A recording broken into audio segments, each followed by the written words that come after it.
Welcome back. So in today's video, let's talk about where we've been, where we are right now, and where we're going to go in the future. So let me give you an example. You're a contractor, or actually, let's say you're a subcontractor. You're a subcontractor that had worked on a job. You're towards the end of the job. You finish up. You haven't been paid. You let some days go by. All of a sudden, you're starting to feel the need to protect your interests. So you go out and you start filling out this checklist that we've given you. You've gone in and looked up all the information. You filled out the checklist. You're ready to do something. You're still maybe day 60 or day 50, and you need to go ahead and start doing something. So what do? You take that information and you prepare your Prelien notice if you're required to file the Prelien notice. So you go through the process of making the analysis of, am I working on a commercial project? Am I working on a project that's an owner-occupied dwelling? Am I exempted from filing the Prelien notice because of my claim is less than $10,000, or that it is a claim for retainage, or we've requested the information from the general contractor as to the owner's identity and address, and they haven't given that to us. So what do? It's my recommendation, and I know that I'm probably overly cautious. I've given you the rules about when to send out the Prelien notice. My recommendation, and this is what we recommend to our clients, is that we send out Prelien notices on every job. And the reason being is I believe in a belts and suspenders philosophy, that if you just send it out as part of your system, then you don't have to worry about that analysis necessarily. Of course, we always want to make the analysis. But if you don't make the analysis all the time, at least you send it out and you don't have to worry about it. You send out the Prelien notice and you're covered. So even if you needed to, you've covered that base. If you didn't need to, you haven't caused any harm, because all you're doing is sending a letter to the general contractor and to the owner. So all that does is let them know that you're on the job, and it could have some benefits by maybe urging the contractor to go ahead and get you paid, even though they haven't paid you. It has a benefit. So all I'm saying is that consider your system to maybe just always send out Prelien notices. Now, that's different than the rules that I've just given you, because we have rules that say you have to send it out in this situation and you don't have to send it out in another situation. But just to make sure that you are covered, to make life easy, to make sure your system is effective, just go ahead and send it out. That's what we recommend to our clients, because we just want to make sure that we protect those rights in every situation. So today, let's talk about the actual Prelien notice. We've talked about all of the information to collect. You've collected all the information. You've ensured that it's accurate and it's relevant. And now you're ready to go ahead and prepare your Prelien notice. So what exactly is the form we use? Now, I will be the first to tell you that there's not one form that you have to use. However, the Oklahoma statutes require certain information to be included in that form. So what we've done in our office is prepare a document that we have included each paragraph of information that's required by the statute. I have attorney friends who prepare just a letter. There's no right or wrong format for the Prelien notice, as long as it contains the information that the statute requires. Now, this is the form that we use, and it's in your materials. We have a PDF for you, and we also gave you a Word document so that you can go in and adjust it and make it right for your system. But you do have that document.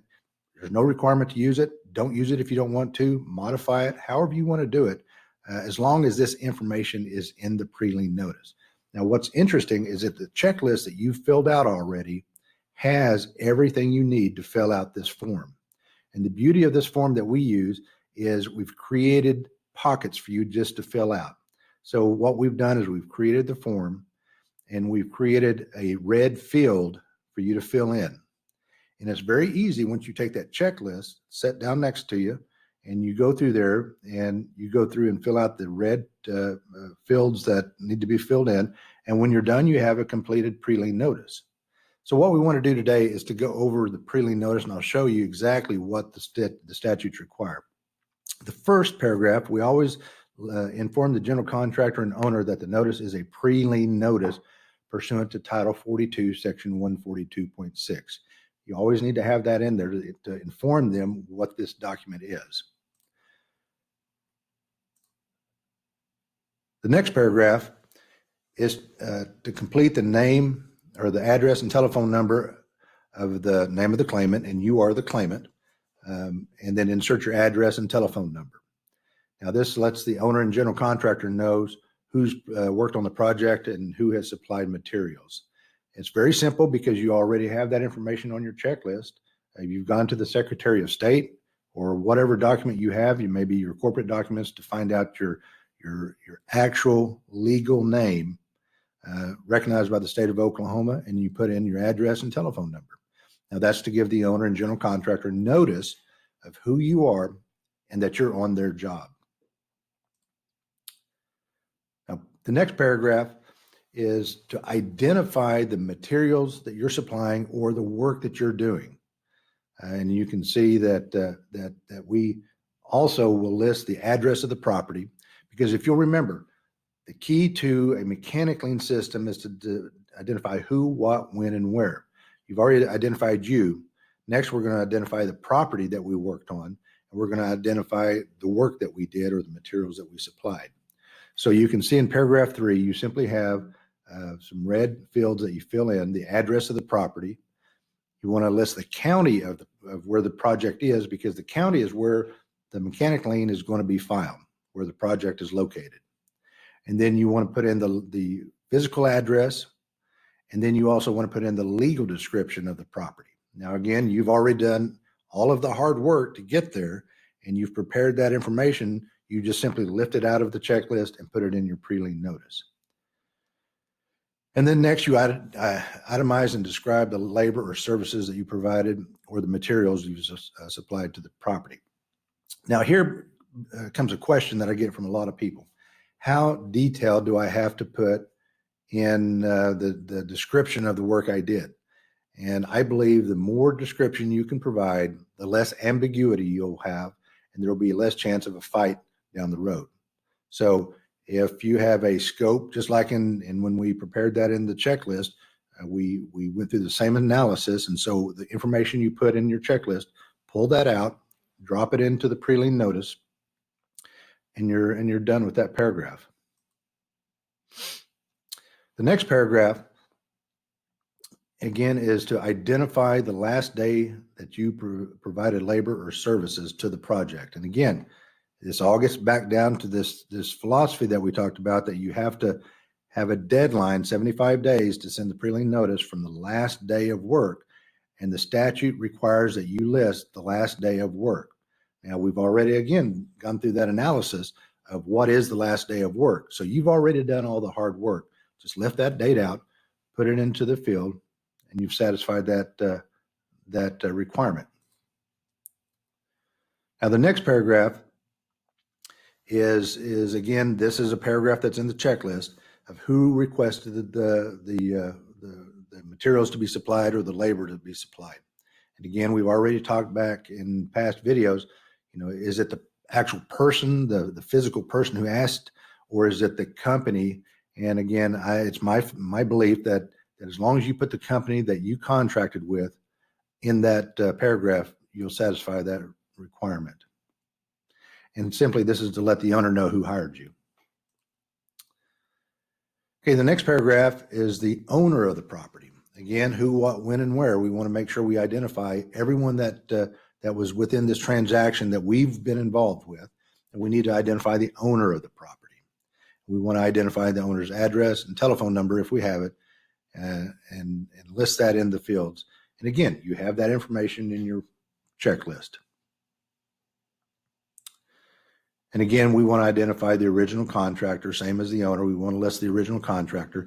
And again, you can find that in your checklist because you've gone out and you've looked at your subcontract of who you're working for. You've made an analysis of who the general contractor is and who actually has a contract with the owner.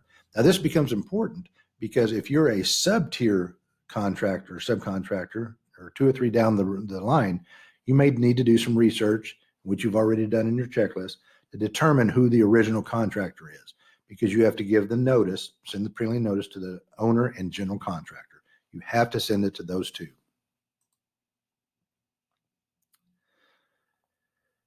So the next paragraph is to make a statement whether or not the material services were supplied in connection with the residential project. If you if you do the analysis and you determine that this is an owner-occupied dwelling, you need to list it. You need to say that yes, this is an owner-occupied dwelling, and we did work on it. And again, we put in there that the dollar amount of the material and services or labor and equipment supplied was exceeds $10,000. And again, it goes back to that exemption that if it's under $10,000, you don't have to send it. Now, again, in our office, we make the recommendation that even if it's 9,500, we go ahead and send it out, because it doesn't create any problems other than it gives the owner and the general contractor notice, hey, I haven't been paid and I'm on your job and I have lien rights. So it's great information for the owner and general contractor. And then you fill out the amount owed. And again, that's in your checklist. That's a simple process. And the beauty of our system is you've already done all the work. You've already done all of the hard lifting. It's now easy to create these documents based on all this hard work that you've done in the past. And then you always need to notarize your Prelien notice and have a notary notarize your signature. And then we always have to prove that we sent it out to the owner and general contractor. And so the way we do that is we do a certificate of mailing. And I will tell you, I always, 99% of the time, send my Prelien notices out by certified mail, return receipt requested. And if you send that out, that means that the post office will take it to the owner and general contractor. They have to sign for the letter. You now have proof that you can take to court and say, Your Honor, I now have proof here of service of the Prelien notice on the owner and general contractor, and you've satisfied the statutory requirements. So that's, in a nutshell, the key to a Prelien notice form. The beauty of this system is you've done all the work up to now. You've confirmed the information is correct, which is the most critical part of it. And now you have a standard form. Remember, we talked about checklists, or a system is simply a standardized way of doing something over and over to achieve a consistent result. And that's what you have here. You have a form, whether it's this form or any other form that you choose to use, is something that you use consistently over and over. And if you've done the hard work in the past, you now have a simple, efficient form you can fill out, sign, notarize, send it out by certified mail, return receipt requested, and you satisfied the statutory requirement for a Prelien notice. So in the next video, we're going to talk about using that same information from the checklist that you filled out the Prelien notice to fill out your mechanic lien forms. Because the key is, even though you have all this information, you have to perfect your lien by sending out the Prelien notice and filing your mechanic liens in the correct county. So we'll talk about that in our next video. I'll see you then.